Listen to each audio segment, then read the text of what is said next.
बिस्मिल्लाहिर्रहमानिर्रहीम। अस्सलाम वालेकुम। Welcome to my YouTube channel novel reader साहब। कैसे हैं आप सब लोग? कल का नावल आपको कैसा लगा कमेंट सेक्शन में मुझे ज़रूर बताएं और इसके साथ ही मेरे चैनल को लाइक शेयर सब्सक्राइब ज़रूर करें। आज हम जो नावल पढ़ रहे हैं वो है सनोबर फ़हीम अख्तर का है। ये कंप्लीट नावल है, मोहब्बत जीज़ का हासिल है।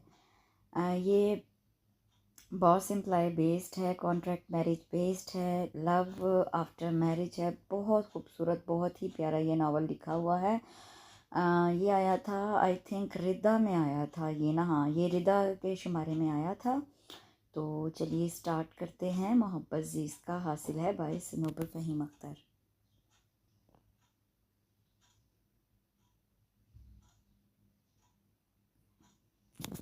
बासित खबीज कहाँ मर रहे हो? असद और साद जारहाना अंदाज में उसके कमरे में दाखिल हुए। अपने बेड पर मर रहा हूँ, इंतहाई इत्मीनान से जवाब आया।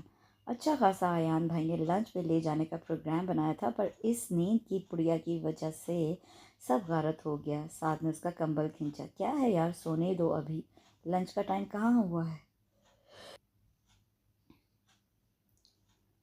लंच का टाइम कहाँ हुआ है? बासित ने झिंझला कर कहा। हाँ लंच का कहाँ, अब तो डिनर का टाइम स्टार्ट हो रहा है। असद ने उसे खूंखार नज़रों से घूरा। क्या लंच का टाइम ख़त्म? वो उछल कर बैठ गया।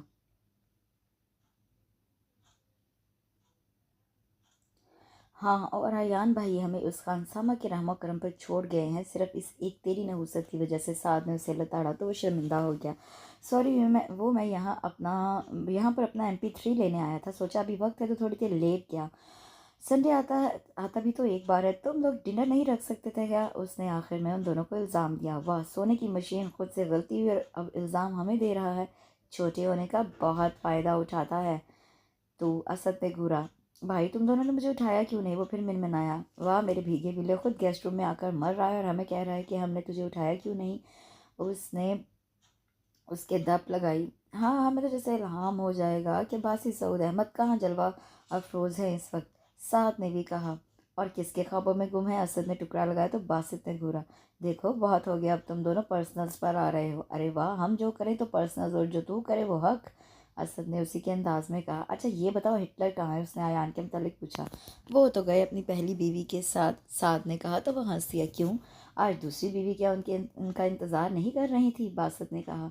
नहीं, आज वो उनकी सौतन के साथ है। असद ने मुस्कुराकर कहा। यार मुझे ये समझ में नहीं आता, अपनी दोनों बीवियों से तब प्यार क्यों है? बासित बोला। बेटा सारिम भाई उनकी पहली बीवी इसलिए हैं क्योंकि वो उनके साथ बचपन से है और उनके अलावा दूसरा कोई उनका दोस्त नहीं है। और उनकी दूसरी बीवी उनका बिजनेस है क्योंकि उनका सारिम भाई के बाद जो वक्त बचता है वो अपने बिजनेस को देते हैं, इसलिए उन्हें अपनी दोनों बीवियों से बेइंतहा मोहब्बत है। साद ने उसे सही से समझाया तो सर हिलाकर रह गया। यार वैसे अपनी असल भाभी का क्या होगा? भाई ने तो उनके लिए दो दो सौतें ला रखी हैं। वो भी पहले से बासी शरारत से बोला। कुछ नहीं होगा, वो भी भाई से कहेंगी आपको अपनी दोनों बीवियों से फुर्सत ही नहीं है कि मुझे देखें। साथ ने भी जनाना स्टाइल में बोला तो वो हंस दिए। यार वैसे भाई 30 साल के हो गए, अब उन्हें शादी कर लेनी चाहिए, पापा से भी बात करनी पड़ेगी। बासित फिर बोला। अच्छा फिलहाल नीचे चल छोचे, हमें बहुत भूख लग रही है। वो लोग उससे बोले तो मुस्कुराकर उनके साथ नीचे चल दिया। अम्मी लाइबा आ गई है। शफक ने जैसे ही लाइबा को हंसते मुस्कुराते अंदर दाखिल होते देखा तो चीख पड़ी। अल्लाह खैर, क्या हो गया ऐसा जो तुम चीख रही हो? अम्मी दिल पर हाथ रख कर कमरे से बाहर आई।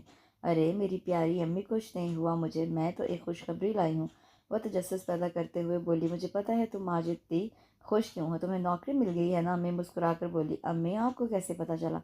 शफक और लाइबा दोनों ने हैरानगी से उन्हें देखा। बेटा मैं माँ हूँ तुम्हारी, तुम्हें तुमसे ज़्यादा जानती हूँ कि कब मेरे बच्चे सुखी हैं और कब दुखी। एक वो था जो माँ को छोड़ के चला गया और एक तुम दोनों हो जो माँ के लिए कुछ भी करने को तैयार हो। अल्लाह सबको तुम दोनों जैसी बेटियाँ दे। उन्होंने हलीम लहजे में बोलते हुए दोनों को गले लगाया। अम्मी आपको कितनी दफ़ा कहा है हसन भाई को मत याद किया करें, हम दोनों आपको उन जैसी मोहब्बत नहीं दे पाते। शफक गुस्से में मगर धीमे लहजे में बोली। शफक ऐसा नहीं को, अम्मी की पहली औलाद है, वो कैसे भुला दे, और हम भी तो याद करते हैं उन्हें, हमारा एक ही तो भाई है। लाइबा नाम लहजे में बोली। वो थी ही ऐसी सुलझू तबीयत की मालिक। नहीं आप दोनों ने याद करते होंगे, पर मैं ऐसे खुदगर्ज शख्स को कतई याद नहीं करती जो दौलत की चमक दमक में अपनी माँ और दो जवान बहनों को दुनिया की ठोकरों पर छोड़कर चला गया। वह तल्ख लहजे में बोली।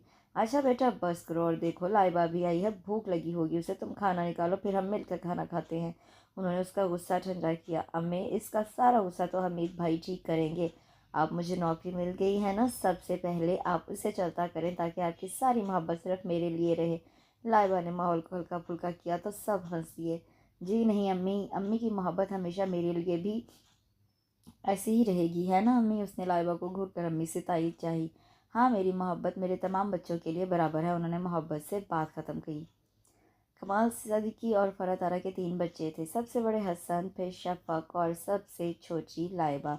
कमाल साहब एक प्रोफेसर थे, घर अपना था और उनकी हलाल कमाई से उनका घराना खुशहाल ज़िंदगी गुजार रहा था कि अचानक उनकी तबीयत ख़राब हो गई और एक दिन उनका इंतकाल हो गया। हसन भी नौकरी पर था और कमाल साहब का कुछ फ़िक्स डिपॉज़िट भी जमा था। इस तरह ज़िंदगी की गाड़ी चल रही थी। शफ़क़ अपनी पढ़ाई पूरी कर चुकी थी और लाइबा एमए इकनॉमिक्स के लास्ट ईयर में थी कि हसन की शादी और शफ़क़ की मंगनी कर दी गई। हुरिया बहुत तेज़ मिजाज की लड़की थी। 2 महीनों के अंदर अपने पापा से कहकर हसन को लंदन ले गई और वहाँ जाकर सारे ताल्लुकात ख़त्म कर दिए। पर फरह तारा ने हिम्मत से काम लिया।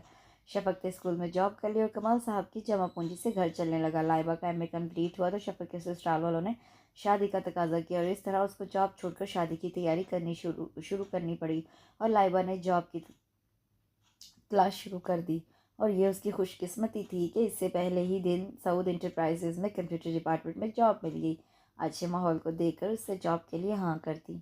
यार तू अंकल की बात मान क्यों नहीं लेता? सबको परेशान करके रखा हुआ है, अब तो मैं भी उनका साथ दूंगा।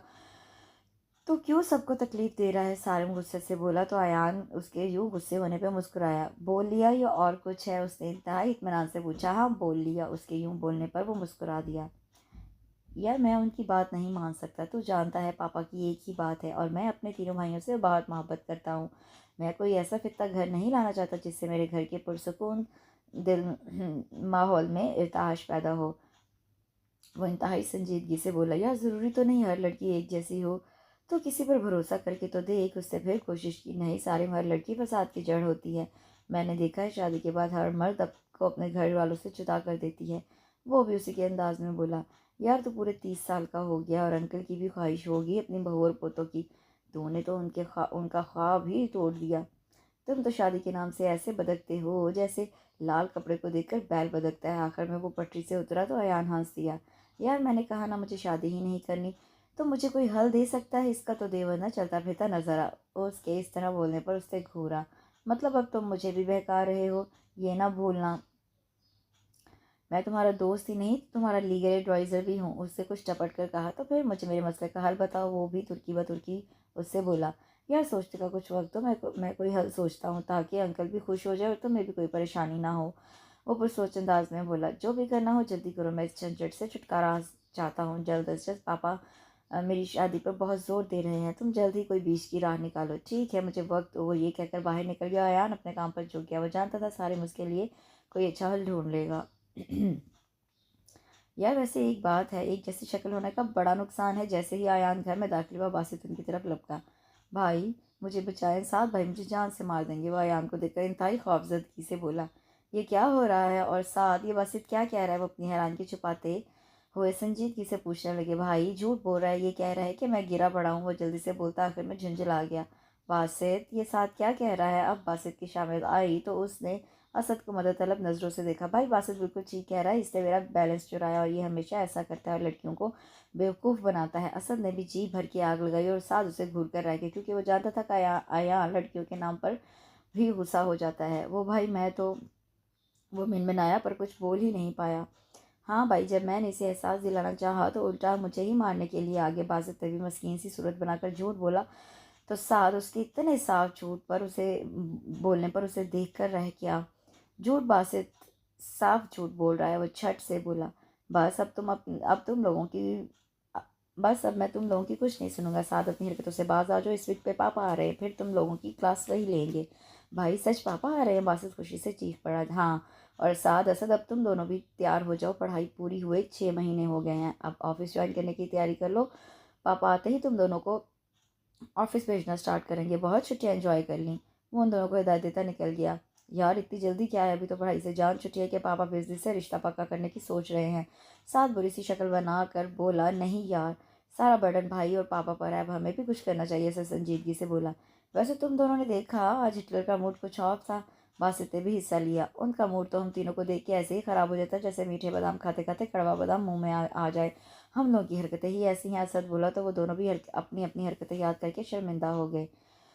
मैम, आज से आप आयान सर की सेक्रेटरी हैं। कंप्यूटर सेक्शन में काम ज़्यादा नहीं है, इसलिए आज से आपको वहाँ सर के कैबिन में बैठना होगा। रिसेप्शन पे अस्मा ने उसे बताया तो वो उछली पड़ी। उसे यहाँ काम करते हुए 2 महीने हो गए थे और इन 2 महीनों में उसने आयान सऊद की लड़कियों से एलर्जी भी देख ली थी। वो लड़कियों को देखते ही ऐसे मुंह बिगाड़ता था जैसे कड़वा बादाम चबा लिया हो। ये कैसे हो सकता है? मिस्टर सऊद अहमद ने मुझे कंप्यूटर असिस्टेंट की जॉब दी है, तो मैं मिस्टर अयान की सेक्रेटरी कैसे बन सकती हूँ? वो खौफजदा होकर बोली। मैम, ये सर सऊद के ही आर्डर हैं। वो फिर बोली। ठीक है, तुम सर सऊद से कहो, मैं उनसे बात करना चाहती हूँ। वो मजबूत लहजे में बोली। पर मैम, सर सऊद तो आउट ऑफ सिटी हैं और आपको अभी 10 मिनट में सर की कैबिन में होना है, वरना आप पर बहुत गुस्सा होंगे। उसने उसे बताया तो वो मरते क्या ना करते कि मज़ाक अयान के कैबिन में जाने के लिए तैयार हो गई। ठीक है, वो बेबसी से कहती उसके कैबिन की तरफ बढ़ गई और कैबिन में जाकर सेक्रेटरी की सीट पर बैठ गई और काम में मसरूफ़ हो गई। थोड़ी देर बाद दरवाज़ा खुल के बंद हुआ तो वो चौंक कर मुड़ी और अयान को दरवाजे से आते देखकर खौफजदा हो गई। अयान भी उसे देखकर हैरान रह गई, क्योंकि उसके कैबिन में सना के अलावा कोई लड़की नहीं आती थी। तुम कौन हो और यहाँ क्या कर रही हो? हस्बत वक्त वो किसी लड़की को देखते ही गुस्से में आ गया और सख्त लहजे में पूछने लगा। वो सर, मुझे सर सऊद ने आपकी सेक्रेटरी के नमल बदल के तौर पर भेजा है 1 हफ्ते के लिए। मेरा नाम लाइबा है। वो डरते डरते बोली तो उसने उसका बारीक बीरी से जायजा लिया। फैली हुई स्याह गजाली आंखें, लंबी नाक, शंगरफी लाल सुर्ख होंठ, सोने जैसी दमकती रंगत, चेहरे पर फैली मासूमियत, दराज बाल जो उसकी चादर से दिख रहे थे, एक दो लटें भी चेहरे पे झूल रही थी। दमकता चेहरा बेइंतहा खूबसूरत थी। पहली दफ़ा देखने वाला उसे दोबारा ज़रूर देखता था। वो थी ही इतनी प्यारी। उससे नजरें चुरा ली। दिल में कुछ हुआ। ठीक है, तुम काम करके मुझे रिपोर्ट दो, उसने कहा, फिर अपनी सीट पर बैठ गया। हुसन तो बहुत देखे थे, मगर ऐसा पुरनूर हुसन उससे पहली बार देखा था। उसके चेहरे पे फैला चांद का सा नूरानी नूर उसके चेहरे को बिल्कुल अजीब सी जिला बख्श रहा था। वह सर झटक कर काम में मसरूफ़ हो गया और वो भी डरती डरती अपने काम में लग गई। अम्मी क्या कर रही हैं? वो किचन में आकर बोली। कुछ नहीं, खाना गम कर रही हूँ। अभी शफक से मेरी बात हुई है, कह रही थी हमीद के साथ कनाडा जा रही है। उसकी जॉब लग गई है, वहाँ 2 साल का कॉन्ट्रैक्ट है, 2 साल बाद वापस आ जाएगी। लड़कियां भी कितनी जल्दी अपने घर की हो जाती हैं, वो खुश होकर बताने लगी। फिर अफसरदगी से बोली तो लाइबा उनके गले लग गई। अम्मी, क्या मैं आपके पास नहीं हूँ? शफक की शादी हो गई तो क्या हो गया? मैं तो हूँ ना आपके पास। उसके खफकी भरे अंदाज से कहने पर वो मुस्कुरा दी। हाँ मेरी जान, तुम हो, पर तुम्हारी भी तो शादी करनी है एक दिन। उन्होंने प्यार से उसके चपत लगाई। मुझे नहीं करनी शादी वादी, मैं तो हमेशा आपके पास रहूँगी। वो मुंह वसूल कर बोली। तो फिर उस शहजादे का क्या होगा जो तुम्हारे इंतज़ार में होगा? उन्होंने पूछा तो वो मुस्कुरा दी। कुछ नहीं होगा, मुझसे कह देंगे कि अगर उसे शहजादी चाहिए तो उसे ब्याह कर शहजादी के घर आना होगा, क्योंकि शहजादी तो विदा होगी नहीं, इसलिए उसकी रुखसती करा के ले आएंगे। वो शरारत से बोली। तो अम्मा मुस्कुरा दी। अच्छा, अब मजाक बंद करो, ये बताओ तुम्हारा ऑफिस कैसा जा रहा है? बहुत अच्छा जा रहा है, सब बहुत अच्छे हैं। मुझे भी कोई मसला नहीं है। वो नज़र चुरा कर बोली। चलो अच्छा है, तुम भी सुकून से हो। मैं तुम्हारे लिए खाना निकालूं, तबीयत कुछ बोझल सी हो रही है। वो उठते हुए बोली।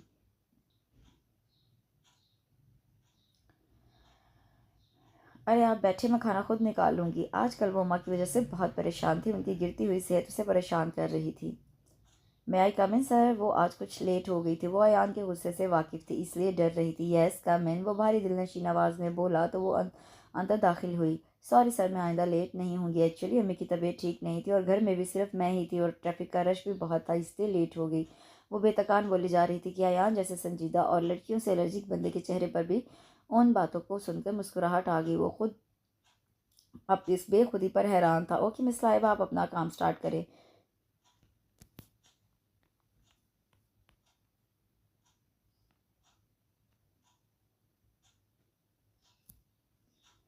मैं फिर आपसे कुछ अपडेट्स देता हूँ। उसकी संजीदा आवाज़ पर उसे ढारस हुई कि वो गुस्सा नहीं है, तो वो मुश्किल सांस बहाल करती आगे बढ़ी। यस सर कहती हुई आगे बढ़ गई और अपनी सीट पर बैठ गई। वो भी अपने काम में मसरूफ़ हो गया था। सारिम तो कब से कह रहा है कुछ करूँगा, पर अब तक तो सिर्फ तू मक्खियाँ ही मार रहा है। वो उस पर बरहम हुआ। वो मुस्कुरा दिया। यार तू शादी कर क्यों नहीं लेता? सब लड़कियाँ एक जैसी नहीं होती। अब मेरी राहीला को ही देख ले, मेरा एक बेटा भी है, फिर भी वो कितना मिलजुल कर रहती है हमारे साथ। उसने अपनी बीवी की मिसाल दी। वो उससे किसी भी तरह कायल करना चाहता था, क्योंकि वो उसका मुखलिस दोस्त था। यार तेरी किस्मत अच्छी थी कि तुझे राहीला भाभी जैसी लड़की मिल गई, पर हर कोई इन जैसा नहीं होता। वो फिर बोला। तुम मुझे ये बता कि तेरे पास कोई हल है या फिर मैं अपने तरीके से मामला समेटूं? वो संजीदगी से बोला तो उसके जवाब देने से पहले ही कमरे का दरवाज़ा नॉक हुआ। यस, वो बोला तो चादर में ढकी छुपी लाइबा अंदर दाखिल हुई। आए मिस लाइबा, कोई काम था क्या? वो संजीदगी से मुखातिब हुआ। सर, वो जिलानी इंटरप्राइजेज से हमारा कॉन्ट्रैक्ट साइन हो गया और वो जल्द ही ये डील फाइनल करना चाहते हैं। ये रहे उनके पेपर्स। वो भी संजीदगी से बोली तो सारे मुझको देखने लगा। वो इस छोटी सी लड़की का वक़ार और तमकीनत देख रहा था। उसने हुस्न, मासूमियत और पाकीज़गी पहली बार मुजस्सम देखी थी और वो दिमाग में कुछ सोचकर मुस्कुरा दिया। ठीक है मिस लाइबा, वैसे मिस सना कब आ रही हैं? उससे सेक्रेटरी के बारे में पूछा। सर, वो कल से ज्वाइन कर रही हैं और मैं अपने डिपार्टमेंट में वापस लौट जाऊँगी। उससे खुश होकर बताया तो वो चौंक गया। उसने गौर किया था वो अपने डिपार्टमेंट में बहुत खुश रहती थी और उसके सामने बहुत खौफज़दा हो जाया करती थी। ठीक है, अब आप जाएँ, उसके कहते ही वो निकल गई। हाँ, अब तुम बोलो, तुमने कुछ सोचा भी है या नहीं? वो सारे से उलझ गया। हाँ, एक हल है मेरे पास, अगर तुम राज़ी हो जाओ। वो पुरस्कार लहजे में बोला।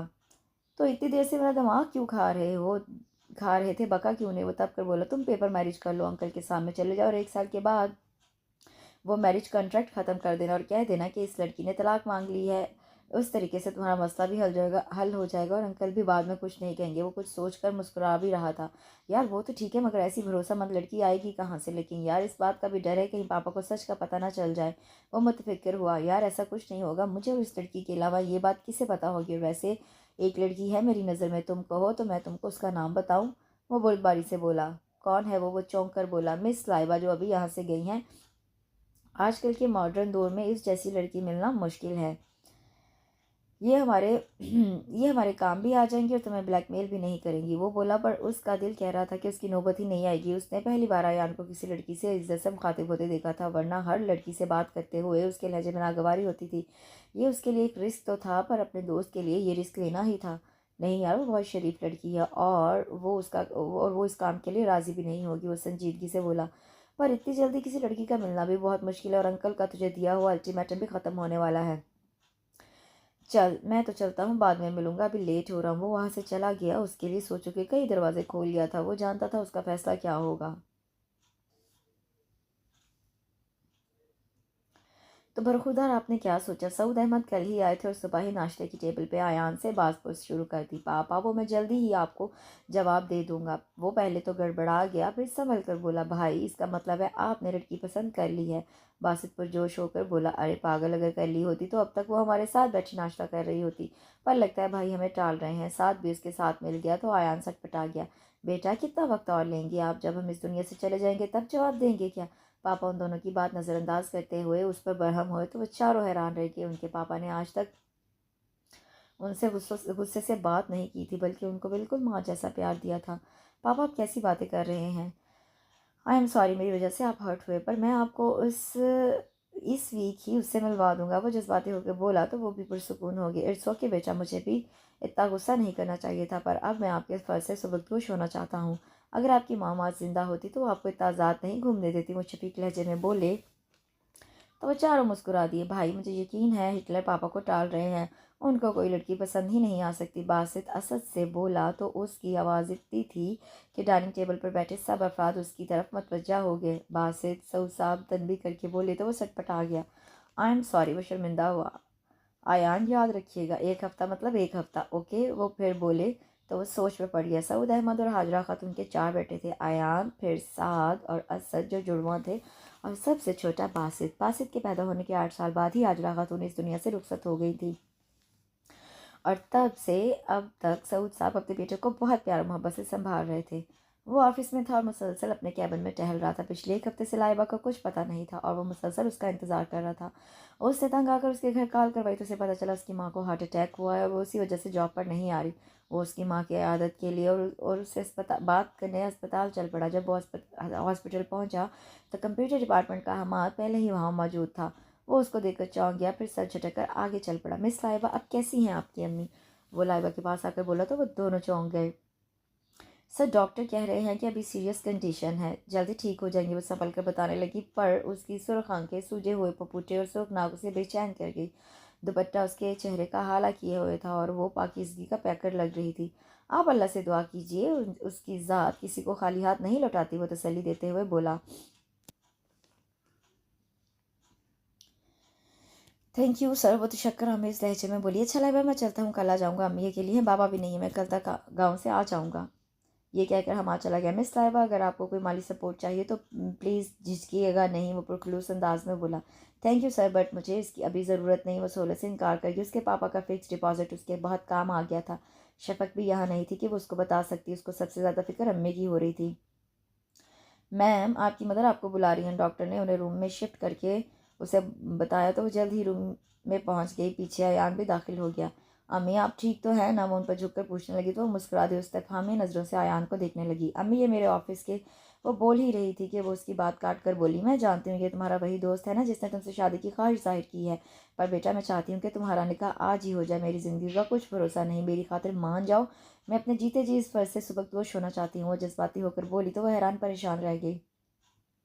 अम्मी, आप गलत। वो कुछ बोल ही रही थी कि इस बार अयान ने उसकी बात काट दी। मिस साहिबा, प्लीज़ आप बाहर आएँ, मुझे आपसे बहुत ज़रूरी बात करनी है। वो संजीदगी से बोलकर बाहर निकला। I am sorry sir. वो अम्मी समझी कि आप हमाद हैं। उसने मुझे प्रपोज़ किया था, उसका मैंने अम्मी को बताया था, तो अम्मी आपको मेरे साथ देखकर आपको वही लड़का समझ गई जिसने मुझे प्रपोज़ किया था। आप बेफिक्र रहें, मैं अम्मी को समझा दूंगी। वैसे भी मैंने शादी के बारे में सोचा भी नहीं था। वो जल्दी से अपनी सफाई में बोली कि कहीं वो कुछ गलत ना समझ ले। मिस साहिबा, क्या आप मुझसे शादी करेंगी? वो संजीदगी से बोला तो वो फटी फटी आंखों से उसे देखने लगी। सर, आप गलत समझ रहे हैं। वो फिर बोली, मिस साहिबा, मैं आपसे साफ बात करूंगा। मैं आपसे कॉन्ट्रैक्ट मैरिज की बात कर रहा हूँ। हम एक कॉन्ट्रैक्ट साइन करेंगे जिसमें शादी के 6 महीनों के बाद मैं आपको तलाक दे दूंगा। मुझे अपने पापा को राज़ी करना है कि मेरे साथ कोई लड़की नहीं रह सकती, और आपको अपनी अम्मी की ख्वाहिश पूरी करनी है। ये एक मुआहदा होगा और बस, इससे ज़्यादा कुछ नहीं। वो संजीदगी से बोला तो वो उस खुदगर्ज इंसान को देख कर रह गई जो अपनी गर्ज के लिए उसका इस्तेमाल करना चाहता था। और कितनी शान से उसके वकार, पाकीज़गी और उसकी इज़्ज़त नफ्स की धज्जियाँ उड़ा गया था। ये क्या बेहुदा मजाक है सर? वो तल्ख लहजे में बोली। मिस लाइबा, ये सिर्फ एक पेपर मैरिज होगी और मैं आपको एक ब्लैंक पेपर पर अलग से साइन करके दूंगा, गारंटी के तौर पर, ताकि आपको ये शक ना रहे कि मैं आपको तलाक नहीं दूंगा। आपकी इज्जत पर भी कोई आंच नहीं आएगी। वो फिर बोला तो वो जहरखन लहजे में बोली, सॉरी सर, मुझे ऐसे घटिया खेल में शामिल होने का कोई शौक नहीं। मैं किसी के यकीन को नहीं तोड़ सकती। हम में इतनी इंसानियत है कि हम किसी का दिल नहीं तोड़ सकते। वो बोली तो डॉक्टर उस तक पहुंचा और उजलत में अंदर आने को कहा। फ़ौरन तारा की तबीयत हद से ज़्यादा नाजुक थी और एक ही बात कर रही थी, मिस लाइबा, मैं आपको फिर कह रहा हूँ, आपकी वालदा की ख्वाहिश भी यही है। आप मुझ पर यकीन कर सकती हैं। उसने उसे फिर समझाया तो वो अपनी माँ की खातिर मान गई और इस नाटक में शामिल होकर उससे निकाह करने पर राज़ी हो गई। पर अपने आप से वो बहुत शर्मिंदा थी कि उसने अपनी मरती माँ के साथ ही नहीं बल्कि ज़िंदा लोगों से भी धोखा किया था जो एक सच्ची खुशी के ख्वाहिशमंद थे। और उसकी माँ उसको मजबूत हाथों में सौंप कर इस दुनिया से चली गई थी। वो अपने कमरे में थी जब अयान उसे लेने आया। वो उसको देखकर ही नफरत से चेहरा मुड़ गई। उस खुदगर्ज इंसान ने उसकी मजबूरी का फ़ायदा उठाया था। उस वक्त वो कुछ नहीं कर पाई, पर अब वो उससे शदीद नफरत महसूस कर रही थी। वो तो अपने गम में किसी को शरीक भी नहीं कर पाई थी। शफक कनाडा में थी इसलिए नहीं आ पाई और उसकी शादी का जानकर मुतमिन हो गई थी। पर वो उस शख्स का क्या करती जिसको देखते ही उसके अंदर नफरत के लावे फटफटते थे। वो ऐसी नहीं थी। वो तो बहुत ठंडे मिजाज की सुलह जो तबीयत की मालिक थी, पर उस शख्स को देखकर उसका जब्त ख़त्म हो जाता था। लाइबा, आप मेरे साथ चल रही हैं। निकाह कॉन्ट्रैक्ट के पेपर ये रहे और ये ब्लैंक पेपर जिस पे मेरे साइन है। उससे तमाम कागजात उसकी तरफ बढ़ाए जो उसे चुपचाप थाम लिए। चले, मैं उसको बैठे देखकर बोला तो वो फिर टस से मस ना हुई। नहीं, पहले मेरी एक शर्त है। वो मजबूत लहजे में बोली। कैसी शर्त? अयान ने पूछा। मैं ऑफिस नहीं छोड़ूंगी। मैं अपना खर्च खुद उठाऊंगी। अगर आपको मंजूर है तो ठीक है, वरना मैं आपके साथ नहीं जाऊंगी। वो एतमाद से बोली। पर यह मुमकिन नहीं है। वो संजीदगी से इनकार कर गया। तो फिर ठीक है, मैं भी आपके साथ नहीं जा रही। वो भी अपनी आदत के बरक्स ज़िद्दी बन गई। ठीक है, पर अब आप मेरे साथ चल रही हैं। उसने उसके आगे हाथ हथियार डाल दिए। चले, वो तैयार हो गई तो उसके साथ बाहर आ गया और उस सारे घर वालों की आदत और मिजाज के बारे में बताने लगा। घर पहुंचते पहुंचते वो सबका गायबाना तारुफ उससे करवा चुका था। खबर थी या धमाका, सब उसे और उसके साथ आने वाली उस मासूम सी लड़की को देख रहे थे जिसका चेहरा बहुत पाकीज़गी और नूर से दमक रहा था। बासित तो उसे ऐसे देख रहा था जैसे लड़की ना हो, कोई बम हो जिसे छू लोगे तो वो फट जाएगा। आपसे भाई ने सच में शादी कर ली है? आपसे यानी एक लड़की से? वो हवंग शक्ल लिए उससे पूछ रहा था, जबकि उन दोनों का सांस उसके पहले अल्फाजों में अटक गया। पापा, मैं आपको सब हालात बता चुका हूँ कि किन हालात में ये शादी हुई। अगर लाइबा की अम्मी का मसला ना होता तो मैं सबसे पहले आप लोगों को लाइबा से मिलवाता। पर हालात, पापा, क्या मैंने कुछ गलत किया? लाइबा जो उसको गौर से देख रही थी, आखिर में उसकी आंखों में नमी देखकर चौंक गई। अरे यार, नहीं मेरे बच्चे, तुमने बिल्कुल ठीक किया, पर मुझे तुम पर फ़ख्र है। उन्होंने झट से दोनों को गले लगा लिया। वो भी लाइबा को बहुत पसंद करते थे। भाभी, आप कुछ नहीं बोलती क्या? बासित जो उससे बात करने के लिए बेचैन था, सऊद साहब के जाते ही वो बोला तो वो सिटपटा गई। यार, ये एक दिन की दुल्हन है, बोलती हुई अच्छी नहीं लगेंगी। असद बहुत बारिश से बोला तो साथ भी झट बोला, हाँ अभी तो हमें भैया से नेक भी लेना है। बासत ने भी तायीद की तो अयान हैरान रह गया। कौन सा नेक? अयान ने पूछा, भैया आपकी कोई बहन नहीं तो क्या हुआ, हम हैं ना आपकी बहन और भाभी की नंदे। बासित शरारत से बोला तो सब हंस दिए। भाभी प्लीज़ कुछ तो बोलिए। बासित फिर बोला तो वो घबरा गई। मुझे नमाज़ पढ़नी है, उसकी मुतरन्नम आवाज़ में ये जुमला सुनकर वो तीनों हंस दिए और अयान भी मुस्कुरा दिया। वो कमरे में दाखिल हुआ तो वो सोफे पर बैठी थी। चौंक कर उसे देखा। गंदमी रंगत, डार्क ब्लैक, जहानत से चमकती आंखें और घनी मूंछें। वो बहुत वजीहा था। लाइबा उसे देखकर नागवारी से मुंह फेर गई। तुम एक काम करो, बेड पर सो जाओ, मैं यहाँ सोफे पर सो जाऊंगा। वो उठकर बेड पर आ गई। वो चेंज करके आया तो वो हनूज वैसे ही बैठी थी। कोई बात करनी है तुमने? वो निकाह के बाद से ही उसे तुमसे मुखातिब कर रहा था। हाँ, आपने अंकल से बात की ऑफिस के बारे में? वो बगैर तमहीद बांधे बोली। हाँ कर ली, तुम आ सकती हो ऑफिस। वो संजीदगी से बोला और करवट बदल कर सोने की कोशिश करने लगा। उसे कुछ समझ में नहीं आ रहा था। उसे अपना दिल धोखा देता हुआ महसूस हो रहा था, पर वो अपनी तब्दीली को कोई नाम नहीं दे पा रहा था। इसी तरह सोचते सोचते वो नींद की वादी में गुम हो गया। उसके निकाह को 4 माह हो गए थे और वो ऑफिस लगातार जा रही थी, जबकि सऊद अहमद और अयान भी उसे कई दफ़ा मना कर चुके थे, पर वो उनसे ज़िद करके मनवा लेती थी।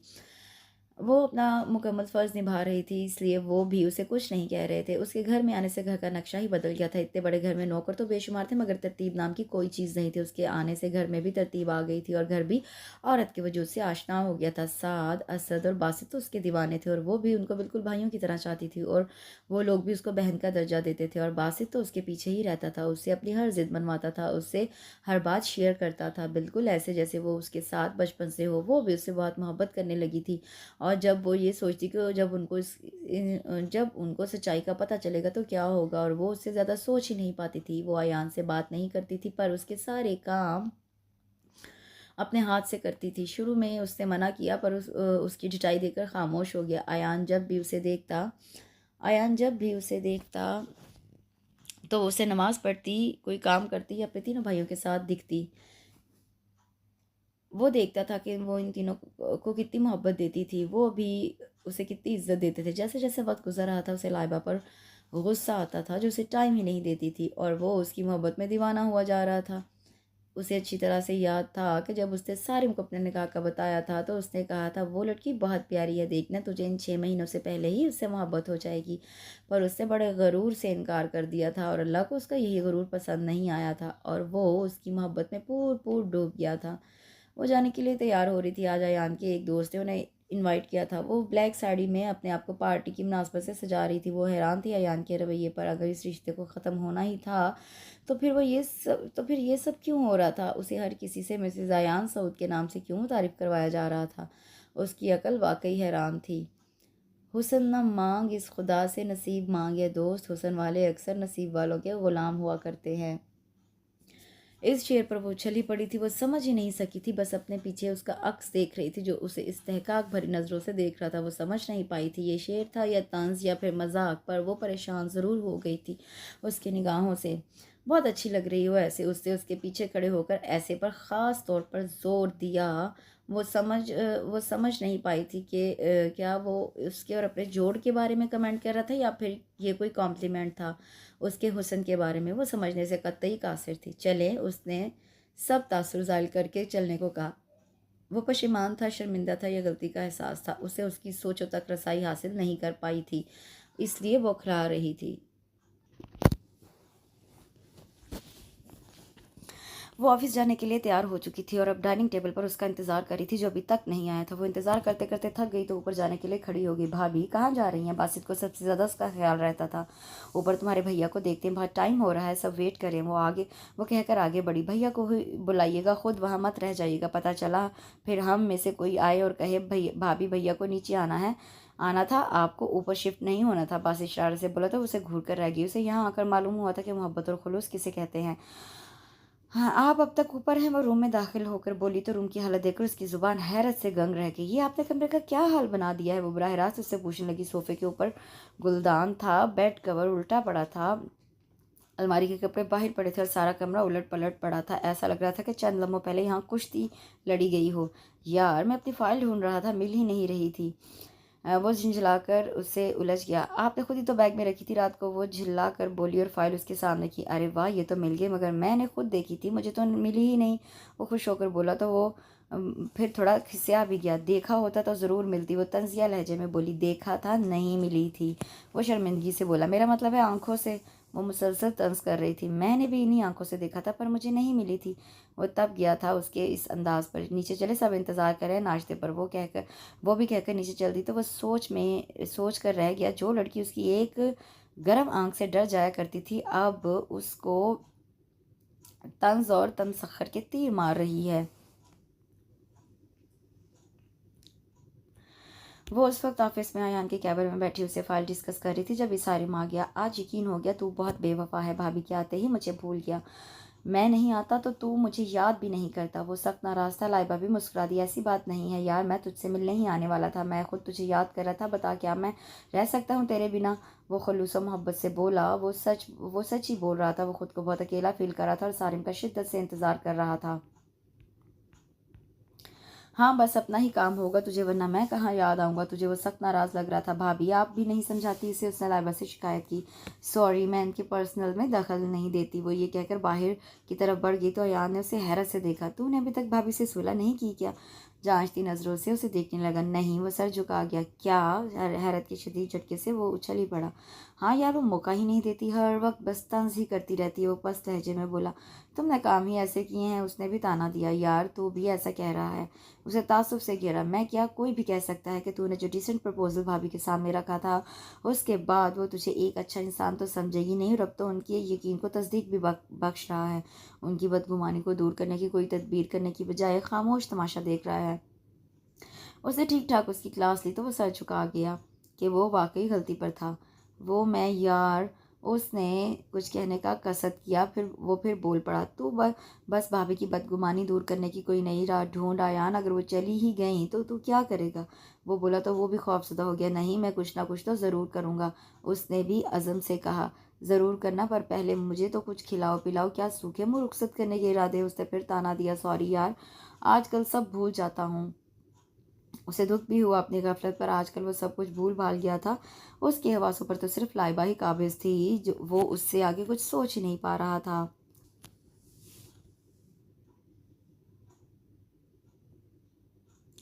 वो अपने कैबिन से बाहर आ रहा था जब उसकी नज़र कंप्यूटर डिपार्टमेंट में लाइबा और हमाद पर पड़ी। लाइबा का हंसना उसे सख्त नागवार गुजरा था, जो हमाद की किसी बात पर बहुत खूबसूरत अंदाज में मुस्कुरा रही थी। वो पहले भी उन दोनों को बातें करता और साथ में हंसता मुस्कुराता देख चुका था, पर आज उसका गुस्सा सवा नेज़े पर था। उसने गुस्से और इश्ताल भरी नज़रों से लाइबा को घूरा तो वो उसकी नज़रों की ही तपश थी जो वो उसकी तरफ मतवज्जा होगी, और उसकी सुर्ख आंखों में नाचता गुस्सा और नागवारी देखकर हैरत ज़दा होगी। और वो उसके देखते ही वापस अपने कैबिन में चला गया। और लाइबा सोचती रह गई कि उसको इतना गुस्सा क्यों आ रहा है। वो कैबिन में वापस आकर बैठा ही था कि सारिम आ गया। उसने उन दोनों को देखकर अपने चेहरे की तावीर दुरुस्त किए, फिर भी गुस्सा उसकी आंखों से आया था। यार मुझे समझ में नहीं आ रहा क्या करूं, कैसे बताऊं उसे कि मैं उससे बहुत मोहब्बत करता हूं और अब उसे छोड़ नहीं सकता। मेरी अना, मेरा मर्दाना वकार ये गवारा नहीं करता मैं उसके आगे झुकूं और उसे किसी गैर के साथ हंसता देखूं। देखना भी मुझे जहर लगता है। वो बेबसी से बोलता उसे काबिल रहम लगा। यार तू ही बता, मैं क्या करूं? वो उससे पूछने लगा। कुछ नहीं, बस अपनी अना को पसपुश डालकर उसे कह दे कि तू उससे बहुत प्यार करता है और उससे अलग नहीं होना चाहता। उसने आसान सा हल बताया। नहीं, मैं ये नहीं कर सकता। अगर उसने मना कर दिया तो मेरी मर्दानगी ये बर्दाश्त नहीं कर पाएगी। वो कतई लहजे में कहता उसका मशवरा रद्द कर गया। फिर क्या करेगा? उसके जाने का इंतज़ार उसने गुस्से से पूछा। तू बेफिक्र रह, ऐसी राह निकालूंगा कि उसके आगे कोई रास्ता ही नहीं रहेगा और वो मुझसे अलग होने का भी नहीं सोचेगी। वो कुछ सोचकर मुस्कुराया तो सारी मुस्की अंदाज देख कर खौफजदा लहजे में बोला। तू क्या करने का सोच रहा है? बस तू देखता जा मैं क्या करता हूँ। कुछ ऐसा ही करूँगा कि सांप भी मर जाए और लाठी भी ना टूटे। वो पुरस्कार अंदाज में मुस्कुराया तो उसे देखकर तासुब से सर हिला गया, जो अपनी अना के ख्वाब में बंद था। वो कमरे में आए तो वो नमाज पढ़कर जाए नमाज तय करी थी। वो जब से यहाँ आई थी उसने एक चीज़ नोट की थी कि वो कोई भी नमाज नहीं छोड़ती थी। पक्की मोमिना थी और उसको इसकी ये आदत बहुत पसंद थी। वो सोफे पर बैठा था। वो बेड पर टिक गई और अल्फाज तरतीब देने लगी कि बात की शुरुआत करे तो कैसे। वो मुझे आपसे कुछ बात करनी है अयान। वो तमहीद बांध कर गोया हुई तो वो उसके बात करने के इस अंदाज पर चौंक गया। वो उससे बात ही नहीं करती थी और अगर करती भी थी तो वो भी शाजो नादर ही करती थी। हाँ बोलो, क्या बात है? वो संजीदगी से बोला। उसे अंदाज़ा हो गया था कि वो क्या बात करने वाली है। मैं आपको बताना चाहती थी कि भाई की कॉल आई थी, उन्होंने शफ़क़ से नंबर लेकर मुझसे रब्ता किया था और वो अपने किए पे बहुत पशेमान है। मैं उनसे 1 महीने से राब्ते में हूँ और उनको हमारी शादी की सच्चाई भी बता चुकी हूँ। वो इस हफ़्ते मेरा वीज़ा और सीट कन्फ़र्म करवा देंगे। वो झिझक कर बोली तो वो हैरानगी से उसे देखने लगा। मैं कुछ समझा नहीं, तुम क्या कहना चाहती हो? वो नासमझी की कैफ़ियत में पूछ गया। मेरा मतलब है हमारा कॉन्ट्रैक्ट अब ख़त्म होने वाला है और मैं तलाक चाहती हूँ। भाई मुझे अपने पास बुला रहे हैं और मैं वापस जाना चाहती हूँ अपनी ज़िंदगी में। वो मज़बूत लहजे में बोली तो वो उसे देखे गया। ये नामुमकिन है, मैं तुम्हें तलाक नहीं दे सकता, कभी नहीं। वो जज़्बाती होकर फ़ौरन मना कर गया। ये क्या कह रहे हैं आप? वो हवास बाख्ता होकर बोली।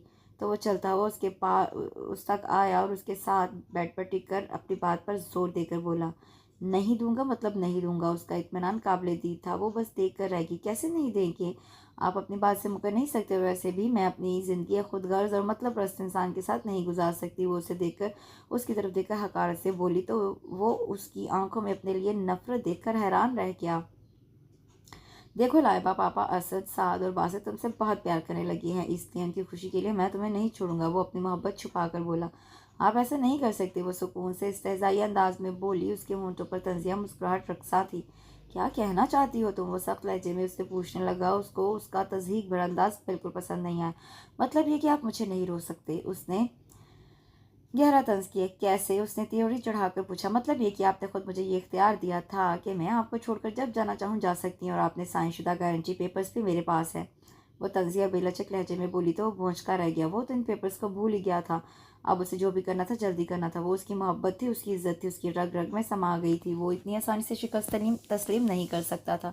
कौन से पेपर्स? वो कुछ सोचकर अनजान बनकर बोला था। वो गुस्से में आ गई। वही पेपर्स जो आपने मुझे दिए थे। इस तरह अनजान बनने से कुछ हासिल नहीं होगा। वो तेज लहजे में बोलती हुई अलमारी से वो पेपर्स निकाल कर लाई तो अयान ने उससे वो पेपर्स उचक लिए और उनके 2 टुकड़े कर दिए। उससे ये सब इतनी फुर्ती से किया कि वो हैरान और परेशान हो गई। ये क्या किया आपने? वो गुस्से और खौफ से चीख पड़ी। वही जो तुमने देखा। तुम चाहती थी कि मैं तुम्हें तलाक दे दूं और तुम किसी और के साथ अपनी ज़िंदगी शुरू कर सको। वो भी तंजिया बोला। आप कुछ भी कर ले, मैं आपके साथ नहीं रहूंगी। वो भी गुस्से से बोली। तुम जानती हो एक शरीफ और पाकबाज औरत की निशानी क्या होती है? कि वो एक बार जिसको अपना तन और मन वार दे, फिर उसके बाद किसी के बारे में नहीं सोचती। उसके ज़िद्दी लहजे में बला की मजबूती थी और वो अंदर तक दहल गई थी। आप ऐसा कुछ भी नहीं कर सकते। मुझे झूठ और फ़रेब की बुनियाद पर शुरू की हुई ज़िंदगी कतई पसंद नहीं है। वो फट पड़ी। मैंने क्या कहा? मैं जानता हूँ मुझे तुम्हें कैसे रोकना है। मुझे पता है। वो तंज़िया अंदाज में मुस्कुराता हुआ लैंप ऑफ करके उसके करीब आया और उसका हाथ पकड़ा तो वो चीख पड़ी, प्लीज़ लीव मी। सुनो, अब मैं तुम्हारे नखरे बिल्कुल बर्दाश्त नहीं करूँगा। मैं कोई नामहरम नहीं हूँ। कानूनी और शरई तौर पर तुम मेरी बीवी हो, क्या समझी? उसने उसको झटका दिया तो वो उसके हिसार में आ गई और उसका सर उसके सीने पर था और वो बहुत धौंस, रोब और फतामंदी से कहकर मुस्कुरा दिया तो वह सहम गई। चंद लम्हों में वो पूरी तरह उसकी गिरफ्त में आ चुकी थी। उससे बहुत मज़ाहमत की, एहतजाज किया, मगर वो सुन ही कब रहा था।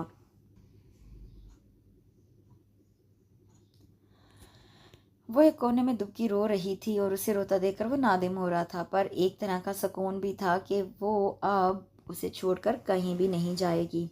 पर उसका रोना उसे पशेमान कर रहा था। देखो लाइबा, मैंने जो कुछ भी किया वो गलत नहीं था। तुम मेरी बीवी हो, माना कि हमें कॉन्ट्रैक्ट साइन हुआ था, पर तुम मेरे निकाह में हो। मैंने कोई गुनाह नहीं किया। वो बेजारी से बोला। उसका रोना उसे आजिज़ कर गया था।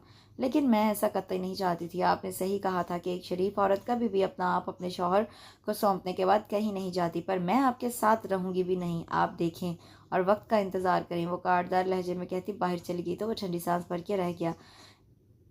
उस हादसे को गुजरे 4 माह हो गए थे और आजकल उसे अपनी हालत कुछ अजीब सी लग रही थी। कभी चक्कर आ जाते तो कभी उल्टी महसूस होती। जब उससे अपना चेकअप करवाया तो हैरान रह गई। वो माँ के उस ओहदे पर फाइज होने हो गई थी जिसे पाकर एक औरत बहुत अजमत और खुशी महसूस करती है। पर उसके अंदर एक मलाल जाग गया कि ये निशानी प्यार की नहीं, ज़बरदस्ती की थी। ये मोहब्बत नहीं, एक ज़िद थी।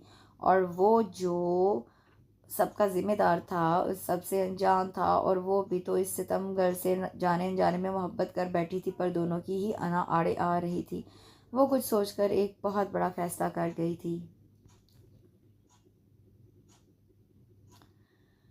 उसे गए 8 महीने से ज़्यादा हो गए थे, पर सब उसकी याद में पागल हो रहे थे। कोई भी उसके जाने की वजह नहीं जानता था, और जो जानता था वो खुद हर वक्त उदास और दुखी रहता था। ऐसा लगता था जैसे अब उसे जीने की आरज़ू ही ना हो।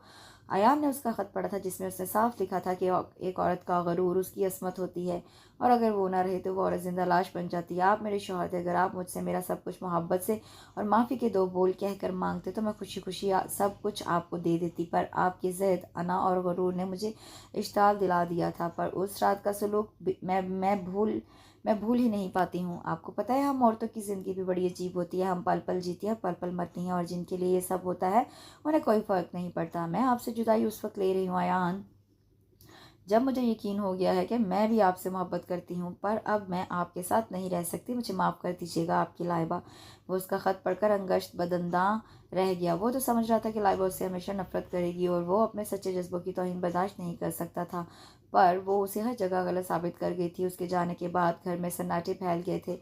साद और असद 8 महीनों की टूर पर चले गए थे। बिजनेस के सिलसिले में पापा भी बिजी थे, सारिम भी आउट ऑफ सिटी था। 1 साल के लिए पर मोबाइल पर उसका कांटेक्ट रहता था।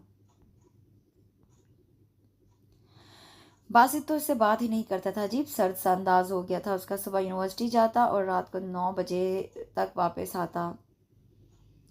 उसकी अपनी ही एक दुनिया थी और हर वक्त बुलाया बुलाया फिरता था। कमरे में उसकी खुशबू थी, वो वहां से भी भागता था। आयान लाउंज में टीवी खोलकर सोफे पर बैठे तो साइड में पड़े पर्स पर उसकी निगाह पड़ गई। उसमें से एक या दो 3 महीने के बच्चे की तस्वीर लगी हुई थी। उससे पर्स उठाकर उस तस्वीर को वो देखा तो वो बच्ची की तस्वीर लगी। बेइंतहा खूबसूरत बच्ची थी, वो उसे बिल्कुल लाइबा की शक्ल की लगी। उससे तस्वीर को गौर से देखा और अपनी बचकाना सोच पर खुद ही हंस दिया। भला वो लाइबा की बेटी कैसे हो सकती थी? भाई मेरा पर्स। बासित उसके हाथ में पर्स देकर बोला तो वो चौंक गया। हाँ, ये किसकी तस्वीर है? उसने पूछा। ये मेरे दोस्त की बेटी की तस्वीर है, उसका फ्रेम बनवाना है इसलिए मेरे पास है। वो जल्दी से बोला तो वो चौंक गया। उसके लहजे में कुछ ऐसा ज़रूर था जो उसे झटका गया, पर वो समझ नहीं सका। अच्छा, माशाल्लाह, बहुत प्यारी बेटी है, बहुत मिलती है इसकी शक्ल किसी से। वो खोए खोए लहजे में बोला तो उसे उस पर तरस आया, पर उससे खुद को मजबूत कर लिया। अच्छा, किससे? वो तंजिया पूछने लगा। लाइबा से। वो उसका तंज महसूस ना करते हुए बोला। हैरानगी है, जो हमेशा के लिए लाया ही नहीं गया हो उसको क्या याद करना? उसने जोमानी लहजे में कहा तो वो कुछ अक्स नहीं कर पाया। वैसे भी वो उससे काफ़ी अरसे बाद मुखातिब हुआ था, वरना उनके दरमियान सिर्फ सलाम दुआ ही थी पिछले 8 महीनों से। सही कहा तुमने, अक्सर कुछ चीज़ें पहले ही आपकी कमिटमेंट होती हैं, फिर आदत बनती हैं और फिर ज़िंदगी की ज़रूरत बन जाती हैं। वो अफसरदा लहजे में बोली। हाँ, पर जब वो दूर चली जाएं तो उनकी कदर होती है, और अक्सर कुछ इंसान ऐसे होते हैं जो अपनी झूठी अना में फंस कर अपनी ज़िंदगी गंवा देते हैं। बासित ने काटदार लहजे पर वो उसकी तरफ देख कर रह गया। ओके, फ़िलहाल मैं चलता हूँ, जल्दी में हूँ, वो कहकर चला गया। और अयान उसकी ज़ौमानी बातों पर गौर करता रह गया। भाभी भैया बहुत पेशेमान हैं, बहुत नदामत और शर्मिंदगी महसूस करते हैं अपने किए पर, और हमारी गुड़िया पर उनका हक भी तो है कि वो उसे देखे, उसे प्यार करें। सच, मैं झूठ नहीं बोल रहा, आप साद और असद भाई से पूछ लें, वो वाकई बहुत शर्मिंदा है। बासित ने असद और साद की तरफ इशारा किया जो आज ही वापस आए थे, और बासित के बताने पर कि वो जानता है भाभी कहाँ है और उनकी भतीजी भी है, यहाँ आ गए और अब अपनी भतीजी को लिए उसको घर चलने के लिए राज़ी कर रहे थे। नहीं बासित, मैं वो सब नहीं भूल पा रही, मुझे कुछ वक्त चाहिए। अगर उस रात तुम मेरी वो बातें जो मैं अपने आप से कर रही थी नहीं सुनते तो कभी भी इस बात से वाकिफ़ नहीं हो पाते। इस राज को हमेशा पोशीदा रखती, पर सिर्फ तुम्हारे कहने पर तुम्हारे साथ यहाँ आ गई और पापा का घर बेचकर ये फ्लैट ले लिया। तुम पिछले 8 महीनों से यहाँ आ रहे हो, मैंने मना नहीं किया, पर प्लीज़ ये टॉपिक मत खोलो, वो कतई लहजे में बोली तो वो भी चुप हो गया। भाभी, उसकी आंखें तो बिल्कुल बासित जैसी हैं, साद हैरानी से बोला। उसकी डार्क ब्राउन आंखें देखकर। जी हाँ, ये बिल्कुल अपने छोटे चाचू पर गई है, वो कर और फ़ख्र से बोला तो वो हंस दिए। बस अब एक ही दुआ है कि आदतों पर अपने चाचू पर न जाए। असद भी शरीर लहजे में बोला तो वो घूर कर रह गया। हाँ, ये बिल्कुल बासित की तरह है। क्योंकि कहते हैं जिसको ज़्यादा देखो बच्चा बिल्कुल उसी के जैसा होता है। महक के होने से पहले सबसे ज़्यादा बासित मेरे पास रहा है। वो बासित को देखकर बोली। वैसे भाभी, ये सब सिर्फ आपके पास आता था या किताबें भी खोलता था? असद ने लतीफ़ सा तंज किया तो वो पहलू बदल कर रह गया। इसकी किताबें सिर्फ काकरोच मारने के काम आती हैं, पढ़ने के नहीं, बल्कि किताबें तो इससे इल्तिजा करती हैं कि मोहतरम बासित सऊद हमें आकर अपनी एक झलक दिखला दें, आपकी दासी आपकी याद में तड़प रही है। साथ भी ताना दिया तो वो मुंह बनाकर कहा, जी नहीं, मैं ऐसा कुछ नहीं, जी नहीं, ऐसा कुछ नहीं है। वो लोग ऐसे हंसी खुशी घर लौटे तो अयान को इन तीनों को एक साथ इतना खुश देखकर खुशगवार हैरत हुई, क्योंकि वो लोग मुस्कुराना ही भूल गए थे। फिर तो इन तीनों ने 9 बजे घर में घुसता अपना मामूल बना लिया। तो उसे उनकी हरकतें मशकूक लगी और कई बार उनके मुंह से महक का नाम भी सुन चुका था। तजस्सुस के मारे तजस्सुस के हाथों मजबूर होकर उसने एक दिन उनका पीछा किया तो उनको लाइबा से मिलते देखकर हैरान और खुश हो गया, लेकिन फिर अपनी इतनी अजियत याद आई तो इश्ताल में आ गया और वापस पलट गया। कहाँ से आ रहे हो तुम तीनों? उसने इन तीनों को हंसते मुस्कुराते आते देख कर सवाल किया। वो भाई हम एक दोस्त के घर गए थे। वो तीनों गड़बड़ा गए। अच्छा, आजकल तुम्हारे दोस्त क्लिफ्टन फ्लैट में रह रहे हैं? वो तंजिया बोला तो वो तीनों घबरा गए। वो भाई हम लोग आपको बताने ही वाले थे। बासित बोला तो उसने उसकी बात काट कर दरश्तगी से बोला, कब बताने वाले थे? जब मैं शर्मिंदा होकर मौत को गले लगा लेता। उसके लहजे में दुख हलकोरे ले रहा था। वो तीनों शर्मिंदा हो गए।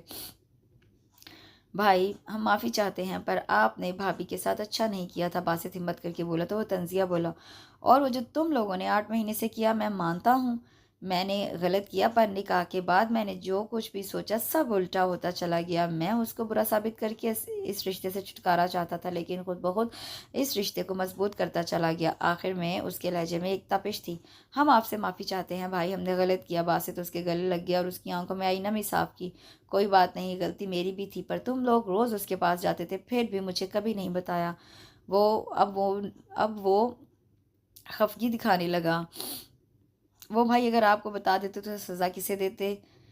साथ शरारत से बोला तो सब मुस्कुरा दिए। वैसे तुम लोग इतनी देर वहाँ क्या करते थे? अब उसने असल सवाल किया सख्त लहजे में। वो भाई हम अपनी शहजादी से मिलने जाते थे। बासित पुरजोश होकर बोला, कौन सी शहजादी? वो हैरानगी से बोला तो वो तीनों खसे आकर मुस्कुरा दिए। भाई हमारी शहजादी और आपकी बेटी महक खैर से 3 महीने पहले आप बाप के ओहदे पर फाइज हो चुके हैं। असद ने धमाका किया तो वो खुशी और हैरत में गुम हो गया। क्या मैं बाप भी बन गया? वो हैरत से बोला। जी हाँ, वो तीनों खुशी से कोरस में बोले। अच्छा भाई, अब आप जाकर भाभी को मनाकर जल्दी से ले आएं। पापा भी जल्दी आ जाएंगे तो वो अपनी नन्ही सी गुड़िया को देखकर खुश हो जाएंगे। अब ये वीरान घर काटने को दौड़ रहा है, आप प्लीज़ जल्दी से भाभी को जाकर ले आएं। बासित बेताबी से बोला तो वो उसके सर पर चपत लगाकर उठ गया। फिर कुछ याद आने पर मुड़ा। बासित, तुम्हारे वॉलेट में जो तस्वीर थी वो महक की थी ना? वो वसूख से बोला तो बासित इस बात में सर हिला गया और वो आगे बढ़ गया। वो महक को चुप करवा रही थी। जब डोर बेल हुई वो महक को साथ लिए बाहर आई और उस वक्त हमेशा बासित आता था, इसलिए दरवाज़ा बगैर पूछे खोल कर मुड़ी और कहा, बासित दरवाज़ा बंद कर लो, आज तुम्हारी शहजादी ने नाक में दम कर दिया है। वो चलते हुए बोली। कोई जवाब ना पाकर मुड़ी तो अयान को सख्त तेवरों से घूरता देखकर साकित रह गई। आप वो शौक लहजे में इतना ही बोल पाई, पर उसका दिल कह रहा था कि अब वो कोई नया इल्ज़ाम देगा और वो बस ये कहने की उम्मीद करती रह जाएगी, हाँ मेरा भूत नहीं है। और तुमने क्या सोचा मैं तुम्हें ढूंढ नहीं पाऊंगा? तंज बहुत गहरा था। नहीं, वो मैं घबराहट में उससे बोला ही नहीं गया। वो इंतहाई इत्मीनान से उसके करीब आया और महक को उसकी गोद से लेकर प्यार करने लगा। तुम्हारी हिम्मत कैसे हुई मेरी ईमानत को मुझसे छुपाने की? वो सख्ती से बोला तो उसके आंसू टप टप गिरने लगे। जब से उससे मोहब्बत हुई थी नफरत कहीं जा सोई थी और वो उससे फिर से डरने लगी थी। आंसू साफ करो अपने और मुझे मेरे सवाल का जवाब दो। वो सरजंश करते हुए बोला तो उसने झट आंसू साफ कर लिए। तुमने ज़रा भी एहसास नहीं किया मेरा और मेरी बेटी को भी मुझसे जुदा करके रखा? वो दुख से बोला और उसे इल्ज़ाम दिया। मैंने एहसास नहीं किया, और आपने जो मेरे साथ किया वो क्या था? पहले निकाह के लिए मजबूर किया, फिर निकाह ख़त्म करने की बात की, और जब मैंने अलहदगी चाही तो खुद को मुझ पर मुसल्लत कर दिया, क्योंकि आपकी अना इज़्ज़त और गैरत ने यह गवारा नहीं किया कि मैंने आपसे अलहदगी क्यों मांगी। आपकी मर्दानगी को ये बात गवारा नहीं हुई तो आपने आपसे जो बन पड़ा आप उसको अपना हक समझकर वैसा सलूक रवा रखा। फिर जब मुझे महक के आने की खबर हुई तो मुझे लगा कि कहीं आप इसे मुझसे जुदा ना कर दे, इसलिए घर से निकल गई। पर बासित को सब सच्चाई पता चल गई। मैंने कभी भी आपके भाइयों को आपके खिलाफ नहीं किया, पर मैं अपनी बेटी आपको कतई नहीं दूंगी। आज तो वो फटी पड़ी थी, गलती उसकी थी और उसने मोर्द इल्ज़ाम भी उसे ठहराया था। वो अपना सारा गुबार निकाल चुकी थी, वो पुरसुकून हो गया था। वो भी यही चाहता था कि वो अपनी सारी दिली शिकायत उसके आगे कह दे। हो गया या और कुछ बाकी है? वो संजीदगी से गोया हुआ तो वह नरूठेपन से चेहरे का रुख मोड़ गई। लाइबा, मैं मानता हूँ मैं अना के ख्याल में बंधा था, पर मैं तुमसे बहुत मोहब्बत करता हूँ। आज मैं अपनी अना का बुत पाश पाश करके तुम तक आया हूँ, क्या तुम मेरा साथ नहीं दोगी? वो दिलकश लहजे में उससे बोला तो वह शक्की नज़र से उसे देखने लगी। ऐसे मत देखो, मैं बहक जाऊँगा। वो शरारत से बोला तो वो उसकी आंखों की सच्चाई पर यकीन कर गई और आंखों से खुशी के आंसू रवां हो गए। अरे अब क्यों रो रही हो? उसने आंसू साफ करके उसे गले लगाया और महक को प्यार किया। आपने मुझे कुर्बानी का बकरा बनाया। वो शिकायत करने लगी। बकरा नहीं, बकरी, उसने संजीदगी से तस्दीक की। हाँ वही, वो आंसू साफ करते हुए जल्दी में कह गई तो उसका जानदार कहकहा फिजा में गूंजा। लाइबा, इस सोफ़े के लिए बहुत शुक्रिया, उसने महक को देखते हुए मोहब्बत पाश लहजे में कहा। आपको यहाँ का पता कैसे चला? उसने सवाल किया तो उसने सारी रुदात सुना दी। मैंने उन तीनों की खूब क्लास ली है, अब तुम्हारी बारी है, वो संजीदा लहजे में बोला। तो वह हैरत से उसे देखने लगी। कैसी सज़ा? यही कि अब तुम हमेशा मेरे साथ रहोगी, कभी मुझसे जुदा नहीं होगी, उसने मुस्कुराते हुए से मुश्किल से निकाला।